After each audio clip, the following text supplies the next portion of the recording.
ప్రపంచంలో ఉన్న richest temples అంటే మనకు గుర్తొచ్చేది మన తిరుపతి. 2011 తర్వాత అయితే అనంత పద్మనాభ స్వామి టెంపుల్. ఎందుకంటే అప్పుడే ఆ టెంపుల్ యొక్క సీక్రెట్ వాల్స్ ని ఓపెన్ చేశారు. లోపల ఉన్న బంగారం విలువ 1,50,000 కోట్లు. అది కేవలం బంగారం, వజ్రాల వెయిట్ అండ్ క్వాలిటీకి కట్టిన విలువ మాత్రమే. కానీ ఇవి యాంటిక్స్ అండ్ ఏన్షియంట్ ప్రాపర్టీస్. అలాంటి వస్తువులకు ఇంకా 100 రెట్లు ఎక్కువ విలువ ఉంటుంది. అయినా అక్కడికి అంత బంగారం ఎలా వచ్చింది? ఆ టెంపుల్ని ఎవరు కట్టారు? ఆ సీక్రెట్ వాల్ట్స్ ఎలా బయటపడ్డాయి? ఎందుకు ఇన్ని రోజులైనా ఆ చివరి వాల్ట్ ని తెరవలేదు? అసలు నాగబంధం అంటే ఏంటి? భారతదేశం మొత్తాన్ని దోచుకున్న మొఘల్స్ అండ్ బ్రిటిషర్స్ ఈ టెంపుల్ ని ఎందుకు దోచుకోలేకపోయారు? ఆ బంగారం మన దేశం డెవలప్మెంట్ కోసం ఎందుకు వాడకూడదు? అండ్ అసలు ఈ ట్రెజర్ ఇప్పుడు అక్కడ ఎవరి చేతిలో ఉంది? ఈ విషయాలే ఈ రోజు వీడియోలో తెలుసుకుందాం. The origin of temple. ఈ టెంపుల్ ఆరిజిన్ కరెక్ట్ గా ఎవరికీ తెలియదు. కానీ ఈ టెంపుల్ కి ఒక బ్యాక్ స్టోరీ ఉంది. విల్వ మంగల్తు స్వామియార్ అనే ఒక విష్ణు భక్తుడు విష్ణు దర్శనం కోసం ఒకరోజు పూజలు చేస్తూ ఉండేవాళ్ళు. అతని భక్తికి మెచ్చిన విష్ణువు ఒక చిన్న పిల్లాడి వేషంలో వెళ్లి అతనికి కనిపించాడు. ఆ చిన్న పిల్లాడిని చూసిన స్వామియార్ ఆ పిల్లాడు తప్పిపోయాడు అనుకుని తల్లిదండ్రుల కోసం అడగ్గా ఆ పిల్లవాడు నాకెవరూ లేరని చెప్తాడు. ఆ పిల్లాడిని చూసి ముచ్చటపడి స్వామియార్ ఆ పిల్లాడిని తనతో ఉండమని అడుగుతాడు. అప్పుడు ఆ పిల్లాడు ఒక కండిషన్ పెడతాడు. అదేంటంటే తన మీద ఎప్పుడైనా చిరాకు పడితే తను వెళ్ళిపోతాను అని. దానికి సరే అని స్వామియార్ తనతో పాటు ఆ పిల్లాడిని తీసుకుని వెళ్తాడు. అప్పటి నుంచి ఆ పిల్లాడు ఎన్ని చిలిపి చేష్టలు చేసినా స్వామియార్ ఆ పిల్లాడిని ఏమనేవాడు కాదు. కానీ ఒకరోజు మహావిష్ణువుకి పూజ చేస్తుంటే ఆ పిల్లాడు కదిలిస్తూ ఉంటాడు. దానికి స్వామియార్కి కొంచెం చిరాకు పడగానే ఆ పిల్లవాడు అక్కడి నుంచి వెళ్ళిపోతాడు. అది తెలుసుకున్న స్వామియార్ బాధపడుతూ ఆ పిల్లాడి కోసం వెతుకుతూ ఉండగా అప్పుడే ఒక ఆకాశవాణి ఆ పిల్లవాడే విష్ణువు అని చెప్తుంది. దాంతో చాలా బాధపడి ఇంకొకసారి దర్శనం ఇవ్వండి అని వేడుకుంటాడు. దానికి ఆకాశవాణి అనంతన్ కాడులో ఆ పిల్లవాడు ఉంటాడు అని చెప్తుంది. వెంటనే స్వామియార్ అక్కడికి వెళ్తాడు. అప్పుడే అక్కడికి వచ్చిన స్వామియార్ని చూసి ఆ పిల్లాడు నవ్వుతూ ఒక చెట్టులో కలిసిపోతాడు. ఆ తర్వాత అక్కడ చెట్టు గొలిపోయి 12.5 కిలోమీటర్లు పొడవున అనంత సైన మూర్తి విగ్రహంలా మారిపోతాడు. అంటే శేషనాగుపై నిద్రపోతున్న మహావిష్ణువు రూపం అది. అంత పెద్ద విగ్రహాన్ని చూసిన స్వామియార్ చిన్నగా అవమని విష్ణువుని వేడుకుంటాడు. దాంతో ఇప్పుడున్న విగ్రహం సైజులోకి వస్తుంది. అప్పటి నుంచి పూజలు చేస్తూ గడిపేస్తూ ఉంటాడు. తర్వాత ఆ స్వామి పేరు మీదనే ఆ ప్రదేశానికి తిరు అనంతపురం అనే ఒక పేరు వచ్చింది. కాలక్రమేణా అది తిరువనంతపురంగా మారిపోయింది. ఆ తర్వాత 8th సెంచరీలో చెరా కింగ్డమ్ స్వామికి గుడి కట్టించింది. ఆ తర్వాత కాలంలో గుడికి ట్రావెన్కోర్ రాయల్ ఫ్యామిలీ మళ్లీ ఆ గుడిని బాగు చేసిందని ఆ గుడి అప్పటి నుంచి ఆ గుడికి ఆ ఫ్యామిలీనే ట్రస్టీగా ఉంటుంది. Opening of vaults. 2011లో పద్మనాభ స్వామి టెంపుల్లో ఒక గోల్డ్ పెయింట్ వేసే మిషన్ దొరికింది. సో అప్పుడే ఒక విషయం బయటకు వచ్చింది. అదేంటంటే పద్మనాభ స్వామి టెంపుల్లో నగలను మార్చి వాటి బదులు గిల్టు నగలకి బంగారం పూత వేసి పెడుతున్నారు అని. అదే సమయంలో retired IPS officer Sundar Rajan లోపల ఉన్న నగల లెక్కలు చూడాలని, లేకపోతే అసలు నగలు కనిపించకుండా పోతాయని ఒక పిటిషన్ వేశారు. దానికి ఒప్పుకున్న ధర్మాసనం ఆ టెంపుల్ కి 7 సభ్యులతో కూడిన ఒక కమిటీని పంపింది. వాళ్ళ పని అక్కడున్న బంగారాన్ని లెక్కలు కట్టి సరిగ్గా ఉందో లేదో చూడడం. అక్కడికి వెళ్ళాకే గుడి కింద బాగానున్న 6 గదుల్ని ఓపెన్ చేద్దాం అనుకున్నారు. అక్కడున్న గదుల పేర్లు ABCDEF.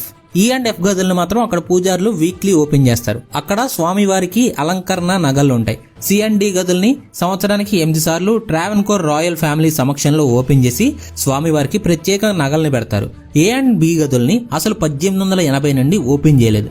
కానీ అదే సమయంలో ఇంకొక 2 గదుల్ని కనుక్కున్నారు.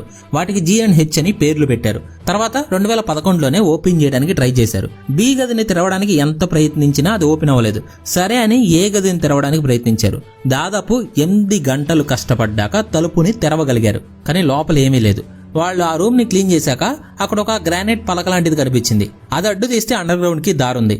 వాళ్ళు లోపలికి వెళ్ళాక అక్కడే కొన్ని లక్షల కోట్ల విలువ చేసే వజ్రాలు, బంగారం అండ్ వెండి కనిపించాయి. అది వాల్యుయేషన్ చేయడానికే దాదాపు 4 నెలలు పట్టింది. అండ్ వాల్యుయేషన్ చేశాక దాని విలువ చెప్పలేమని, కేవలం బంగారం అండ్ సిల్వర్ వెయిట్ పరంగా చూసుకుంటే ఒక 1,20,000 నుంచి 1,30,000 కోట్ల వరకు ఉంటుందని అంచనా. అండ్ వాల్ట్ బిలో అయితే దాదాపు 35 లక్షల కోట్లు విలువ చేసే బంగారం ఉండొచ్చు అంటున్నారు. ఇంత ఉన్న వాల్ట్ బిని ఓపెన్ చేయకపోవడానికి కారణం నాగబంధనం. ఆ గదుల్ని ఓపెన్ చేయడానికి వచ్చారు కదా ఒక 7 మెంబర్స్. అందులో ఒకళ్ళ మదర్ అయితే అకాల మరణం చెందారు. అండ్ పిటిషన్ వేసిన సుందర్ రాజన్ కూడా అనారోగ్యంతో చనిపోయాడు. అది కాక మళ్ళీ ఓపెన్ చేయడానికి ట్రై చేసినప్పుడల్లా ఏదో ఒకటి జరుగుతూనే ఉంది. 2018లో ఓపెన్ చేయడానికి ట్రై చేసినప్పుడు కూడా కేరళలో ఫ్లడ్స్ వచ్చాయి. ఇవన్నీ దృష్టిలో పెట్టుకుని ఆ వాల్ట్ బిని ఓపెన్ చేయొద్దు అని ఆ కేరళ హైకోర్టు ఆర్డర్ ఇచ్చింది. అసలు ఈ నాగబంధనం అంటే ఏంటి? వాల్ బికి నాగబంధనం ఉందని చాలా మందికి తెలుసు. అది ఓపెన్ చేస్తే అని చేసిన వాళ్ళకు కూడా చెడు జరుగుతుందని, అలాగే ప్రళయం ముంచుకొస్తుందని అంటారు. ఆ ప్రళయంలోనే సముద్రం నుంచి ఆదిశేషు వచ్చి నాశనం చేస్తారు అని చెప్తారు. అసలు ఈ నాగబంధనం అంటే ఏంటి, అసలు అది నిజమా కాదా చూద్దాం. మన పురాణాల ప్రకారం ఏదైనా సంపదని లేదా విజ్ఞానాన్ని చెడ్డవాళ్ల చేతిలో పడకుండా ఇలాంటి బంధనాలను వేస్తారు. అందులో కొన్ని జలబంధనం, క్రిమిబంధనం అండ్ నాగబంధనం, ఇంకా ఇలాంటివి చాలా ఉన్నాయి. వీటి గురించి మొదటిసారిగా అథర్వణ వేదంలో ఉంది. ఈ బంధాలని పూర్వకాలంలో యుద్ధ సమయాల్లో వాడేవాళ్లు. ఎందుకంటే యుద్ధంలో గెలిచిన రాజులు అక్కడ ఇళ్లలోని ఆస్తి మొత్తాన్ని తీసుకెళ్లకుండా ఉంచడానికి. కానీ కాలక్రమేణా ఆ విద్య మరుగున పడతా వచ్చింది.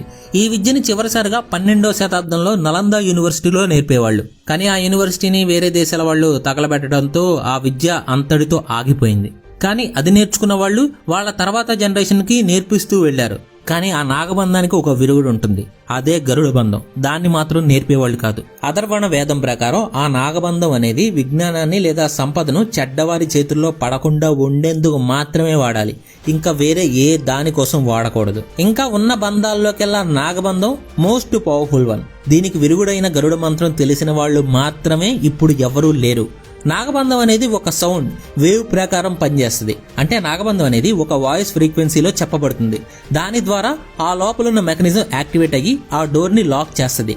తర్వాత మళ్ళీ అదే ఫ్రీక్వెన్సీలో గరుడ మంత్రాన్ని చెప్పినప్పుడు మాత్రమే ఆ నాగబంధం అసలు గది ఓపెన్ అవుద్ది. వేరే ఫ్రీక్వెన్సీలో కరెక్ట్ మంత్రం చెప్పినా ఆ డోర్ వేరే గదిని ఓపెన్ చేస్తుంది. అక్కడ నాగుపాములు ఉంటాయి. ఆ వేరే ఫ్రీక్వెన్సీ వస్తుంది కదా ఇప్పుడు, అంటే వేరే ఫ్రీక్వెన్సీలో గరుడ మంత్రం చెప్పారనుకోండి, ఆ డోర్ తో ఉండే మెకానిజం లోపలికి వచ్చిన వాళ్ళని చంపేయాలని ఆ పావుల్ని హిప్నటైజ్ చేస్తుంది. లైక్ కార్తికేయ సినిమాలో లాగా అనుకోవచ్చు. దాంతో అలా తప్పుడు మంత్రం చెప్పి లోపలికి వెళ్లిన వాళ్ళు చనిపోతారు. కానీ మన వాళ్ళు ఎందుకు భయపడుతున్నారంటే ఆ గదిలో నుండి వచ్చే శబ్దాల వల్ల. ఆ గదిలో నుంచి ఏమంటున్నారంటే కొంతమంది పావుల శబ్దం వస్తుంది అంటున్నారు, కొంతమంది ఏమో సముద్రం శబ్దం వస్తుంది అని అంటున్నారు. నిజమేంటో దేవుడికి తెలియాలి. అసలుకి అక్కడ ఇంత బంగారాన్ని ఎవరు పెట్టారు?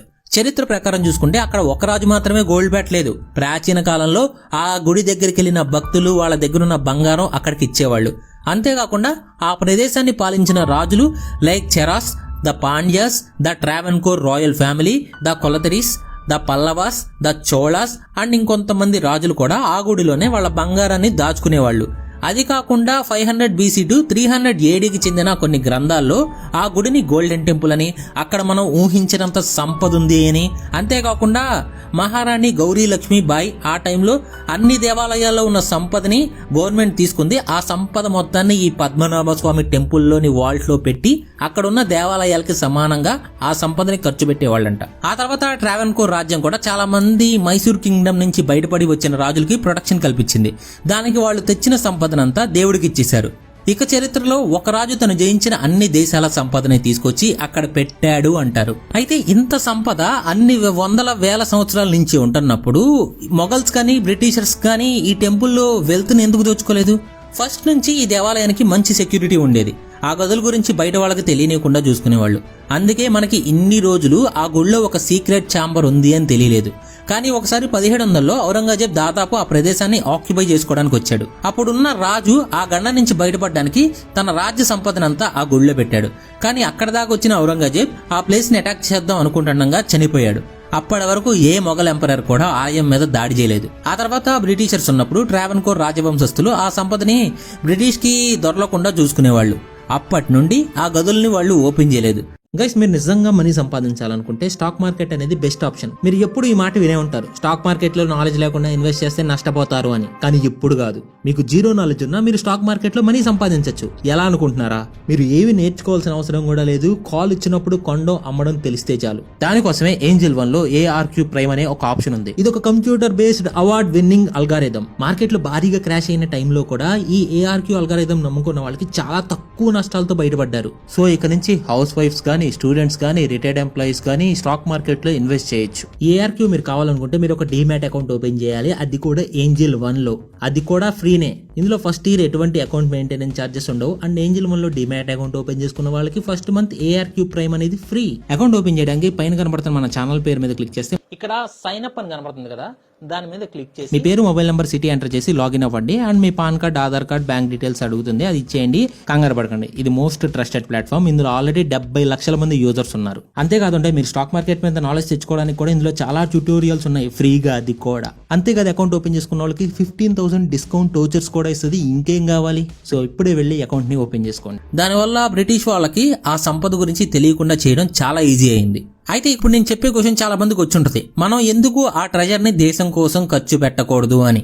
ఖర్చు పెట్టచ్చు, కానీ ఇక్కడ 2 ప్రాబ్లమ్స్ ఉన్నాయి. ఫస్ట్ వన్ వచ్చేసి పొలిటికల్ కరప్షన్. మన ఇండియాలో కరప్షన్ గురించి చిన్నపిల్లాడిని అడిగినా చెప్తాడు. అలాంటిది దేవుడు మనీని పొలిటీషియన్ చేతిలో పెట్టాలంటే ఎవరైనా ఒప్పుకోరు. అదీ కాకుండా మనం ఇంకొకరిని నమ్మే పొజిషన్ లో కూడా లేము. ఒకవేళ ఆ ట్రస్ట్ ఆ మనీని దేశం కోసం వాడారని చెప్పినా వాళ్ళని ఎవరూ నమ్మరు. వాళ్ళు ఎంత మంచి చేసినా చివరకు ఎవరొకరు కరప్షన్ లో దొరికిపోతారు, లేదా కావాలనే వాళ్ళని ఇరికిస్తారు. సో అలా ఒకవేళ ఎవరైనా మంచి కోసం ఖర్చు పెట్టాలి అన్న ఇన్ని రోజులు పొలిటీషియన్స్ అండ్ గవర్నమెంట్ ఎంప్లాయీస్ చేసిన కరప్షన్ వల్ల మనకు కూడా నమ్మకం అంత త్వరగా రాదు కదా. ఇంకోటి రిలీజియస్ ఇన్స్టెబిలిటీ. అంటే నేను ఇక్కడ ఒక మతాన్ని అనట్లేదు. ఇండియాలో ఉన్న ఏ మతపరమైన బోర్డు అయినా వాటికి వచ్చిన ఇన్కమ్ ని వాళ్ళ మత ప్రచారాల కోసం లేదా భక్తులకు సేవలు అందించడం కోసం మాత్రమే వాడతారు. అలాగే పద్మనాభ స్వామి టెంపుల్ ట్రెజర్ ని కూడా కేవలం హిందూ మతం కోసం మాత్రమే వాడాలి అని గొడవలు చేస్తారు. ఫస్ట్ పోస్ట్.com ప్రకారం ఒక్క 2017లో తిరుపతి టెంపుల్ 100 కోట్ల ట్యాక్స్ పే చేసింది. ఇది కాకుండా న్యూస్ ఇండియన్ ఎక్స్ప్రెస్ ప్రకారం 2021లో తిరుపతి టెంపుల్ ఏపీ గవర్నమెంట్ కి చేసిన కాంట్రిబ్యూషన్ 2.5 CR నుంచి 50 CR కి పెంచారు. అండ్ ఆ అమౌంట్ ప్రతి 5 సంవత్సరాలకి 10% చొప్పున పెరుగుతూ ఉంటుంది. అంటే 2026లో తిరుమల తిరుపతి దేవస్థానం ప్రతి సంవత్సరం 55 కోట్లు ట్యాక్స్ పే చేయాల్సి వస్తుంది. ఇంత ట్యాక్సులు కడుతూ కూడా మళ్ళీ ఆస్తి మొత్తాన్ని గవర్నమెంట్ కి ఇవ్వమంటే ఎలా ఉంటది?